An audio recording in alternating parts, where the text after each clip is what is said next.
আসসালামু আলাইকুম। Hello guys, কেমন আছেন সবাই? আশা করি আলহামদুলিল্লাহ ভালো আছেন। তো আপনাদের মাঝে আমি আরেকটা নতুন ভিডিও নিয়ে হাজির হলাম। তো চলুন আজকের ব্লগটা কী হবে। আজকের ব্লগটা হবে আজকে আমি কি রান্না করলাম সেটাই আপনাদের সঙ্গে শেয়ার করব। আর এই তো দেখতে পাচ্ছেন পোলাও চাল। এখানে পোলাওয়ের চাল হচ্ছে আমি 2 দিন রান্না করছি, 2 দিন বাঁচায় রাখছিলাম। সেই বাঁচানো পোলাও চাল দিয়ে আজকে আমি পোলাও রান্না করব। তো 2টা প্যাকেটে ছিল, দেখতেই পাচ্ছেন আমি পটে মাপ দিয়ে নিলাম, মোটামুটি 2 পটের মতো হয়েছে। তো এইটা আমি এক পট গেল, এখন আমি আরেকটাতে ঢেলে নিব, দেখি কতখানি হয়। আর এই তো দেখতে পাচ্ছেন ঢেলে নিলাম, 2 পট মোটামুটি হয়েছে। আপনারা দেখতেই পেলেন যে 2 পট হয়েছে। আর এই 2 পট দিয়ে আমাদের সুন্দর মতো হয়ে যাবে দুপুরের খাবার। তো এইখানে আমি চাউলটা পটে পরিষ্কার করে নিলাম, নেওয়ার পরে আর এই যে চুলাতে আমি ডিম সিদ্ধ বসাই দিছি। এখানে ডিমের সঙ্গে রোস্ট হবে, মুরগি দিয়ে রোস্ট করব আর পোলাও রান্না করব। আর গত দিনের কিছু তরকারি ছিল, এই জন্যে এত কিছু আর রান্না করব না। তো বেঁচে যাওয়া পোলাও চাল দিয়েও একদিনের মতো রান্না করা যায় সম্ভব। আর এইদিকে দেখেন আমি পেঁয়াজ কেটে রেখেছি। এখন আমি পোলাও চালটা সুন্দর মতো ধুয়ে নিব। আর ফার্স্টেই আমি চুলাতে পোলাওটাও বসাই দিব, কারণ এইখানে পোলাওটা তাড়াতাড়ি হয়ে যাবে। আর এদিকে আমার কাজটা রেডি নেই, যার কারণে আমি কাজটা সহজেই করতে পারবো। আর সময়ও বেশি নেই, যেহেতু আজকে গতদিন শুক্রবার ছিল। আর এই তো দেখতে পাচ্ছেন এখানে আমি একটা পাতিল নিলাম, পাতিলের মধ্যে তেল গরম করে পেঁয়াজ কুচি দিয়ে দিয়েছি। আর পেঁয়াজটা হতে থাক। আর এইখানে দেখেন এর মধ্যে আমি মটরশুঁটি, গাজর, কিশমিশ সব কিছু দিয়ে রাখছিলাম। আর এইখানে গরম মশলা, এলাচ, দারচিনি সব কিছু দিয়ে এখন আমি এটা বাদামি কালার করে নিব। আর যখনই বাদামি কালার হয়ে যাবে তখনই আমি চালটা সুন্দর মতো দিয়ে দিব। আর চালটা দেওয়ার পরে আমি সুন্দর করে নাড়তে থাকবো কিছুক্ষণ। এইভাবে যদি আপনারা পোলাও রেসিপিটা ফলো করেন তাহলে অবশ্যই পোলাওটা অনেক মজাদার হবে আর অনেক টেস্টি হবে। আপনি যত নাড়তে পারবেন চালটা তত ঝরঝরা হবে, পোলাওটাও সুন্দরভাব হবে। আর আমি একটু ভেজে নেই পোলাও চালটা, একটু সুন্দর মতো অনেকক্ষণ ধরে ভেজে নেই, তাহলে আমার কাছে এই জিনিসটা খুব ভাল লাগে। আর এর মধ্যে আমি দিয়ে দিব একটু বাটা মশলা বলতে এখানে আদা রসুন ছিল, এটা আলাদা করে বাটা ছিল, তো ওটা আমি দিয়ে দিলাম। একটু জিরা বাটাও ছিল এর সঙ্গে। এরপর আমি দিয়ে দিব লবণ, পরিমাণ মতো লবণ না দিলে অবশ্যই পোলাও খেতে মজা লাগবে না। আর এটা অবশ্যই খেয়াল রাখতে হবে, পরিমাণ মতো লবণ দিতে হবে। আর এই তো দেখতে পাচ্ছেন এটা আমি নাড়তে আসি, যত নাড়তে থাকবো ততই ভালো হবে। দেখেন পরিমাণ মতো লবণটাও আমি দিয়ে দিলাম।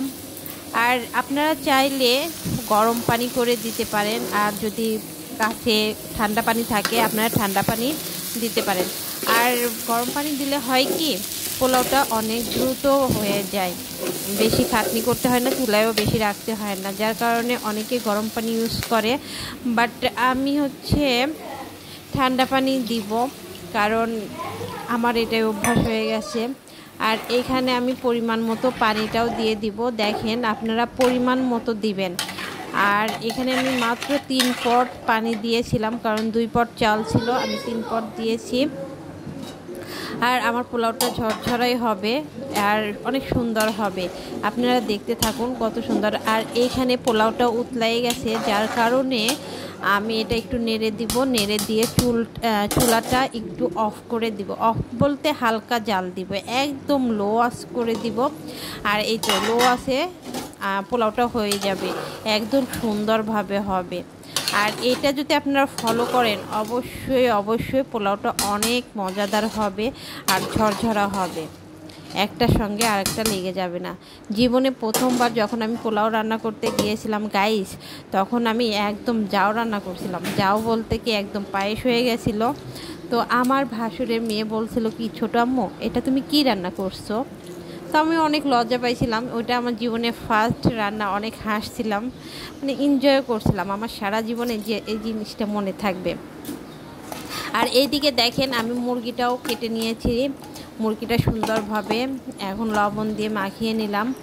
লবণ মাখানোর পরে আর ডিমটাও ছুলে নিয়েছিলাম, যার কারণে আর এদিকে হাতটা পরিষ্কার করে নিলাম। আর আমি একটু লেবু দিয়ে দিলাম, কারণ আমার বাসায় এখন বর্তমানে টক দই নেই। আর এখন এটা আমি ভেজে নিব। তো দেখতে পাচ্ছেন আমি ভেজে নিচ্ছিলাম। আর তেলটা বেশি পরিমাণে গরম হওয়ার কারণে আমার একটু ভয় লাগছিল যে ছুটে যদি শরীরে লাগে। আমার এই জিনিসটা খুব ভয় লাগে, এত বছর ধরে রান্না করতেছি তারপরও আমার এই তেলে থেকে আমার দুর্ঘটনা, এই জিনিসটা খুবই ভয় লাগে। আমি দূর থেকে দেওয়ার চেষ্টা করি সবসময়ই। আবার যখন ছুটে তখন আমি ঢাকনা দিয়ে ঢেকে দিই যাতে আশেপাশে কারো গায়ে না লাগে। আর দেখেন এটা আমি সুন্দর মতো বাদামি কালার করে নিব, হালকা করে ভেজে নিব।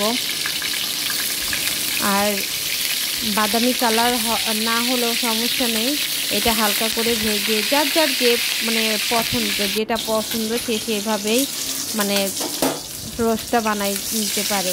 তবে পোলার সঙ্গে রোস্টটা আমার অনেক মজা লাগে, একদম বিয়ে বাড়ির মতো লাগে। আর সঙ্গে যদি থাকে একটু সবজি তাহলে তো কোনো কথাই নেই।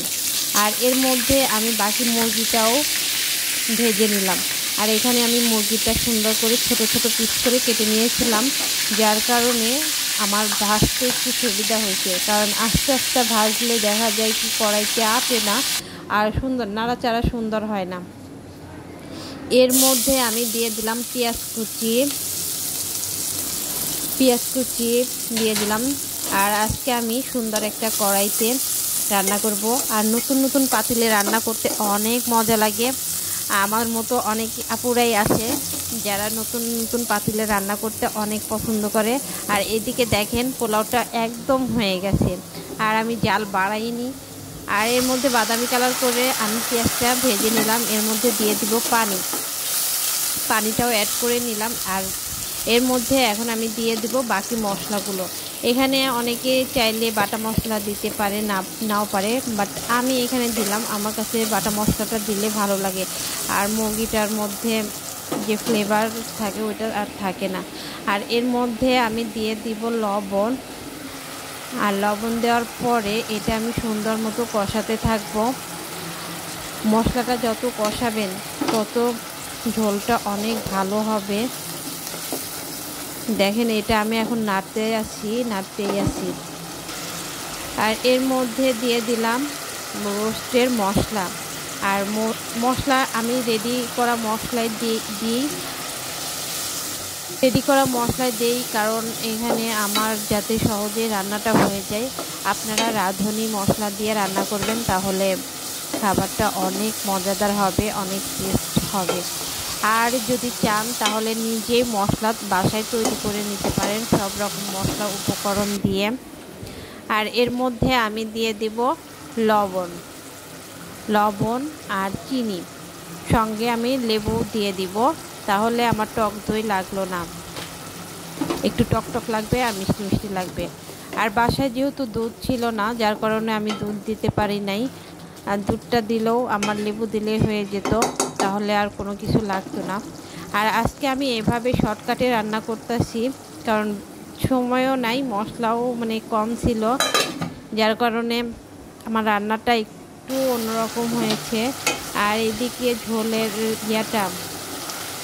ঝোলের উপরে তেলটা উঠে পড়ছে। এখন আমি ভাজা মুরগিগুলা এর মধ্যে দিয়ে দিব, আর কষাবো না।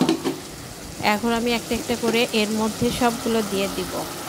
আর যে পরিমাণের করবেন, মাংসটা শুধু জাস্ট সিদ্ধ হওয়ার জন্য পানিটা দিবেন, যতটুকু সিদ্ধ হতে লাগবে ততটুকু পানিটাই দিবেন, তাহলে রোস্টটা খেতে অনেক মজা লাগবে। আর এর মধ্যে আমি দিয়ে দিলাম 3টা ডিম ছিল। আর আমার ডিমটা খেতে অনেক মজা লাগে, পোলাওর সঙ্গে ডিমটাও অনেক যায়, যার কারণে আমি ডিমটা আর হচ্ছে মুরগি সুন্দরভাবে রোস্ট করে নিব। একসঙ্গে দুইটা হয়েছে, মুরগির রোস্ট প্লাস ডিমের রোস্ট। আপনারা কখনো খেয়েছেন ডিমের রোস্ট? তো আমার কাছে এটা অনেক ভালো লাগে এই রেসিপিটা। আপনাদের ভালো লাগলে অবশ্যই কমেন্ট করবেন আর জানাবেন যে কেমন হয়েছে আমার রান্নাটা। এখন আমি ঝোলটা দিয়ে দিলাম, আর ঝোলটা তেলটা ভাসা না পর্যন্ত এটা হতে থাকবে। আর এর মধ্যে আমার কাজ হলো রান্না করা আর চুলা পরিষ্কার করা। মানে আশেপাশে একটু ময়লা দেখলে আমার ওই জিনিসটা ভালো লাগে না। এই যে চারিদিকে তেল ছুটে পড়ছিল, সেটা আমি একদম সুন্দরভাবে ক্লিন করে নিলাম। আর ক্লিনটা দেখতেই আমার কাছে খুবই ভালো লাগে। আর এটা আমার অভ্যাস হয়ে গেছে, এখন রান্না করি মাঝে মাঝে এর ফাঁক দিয়ে আমি পরিষ্কার করে ফেলি।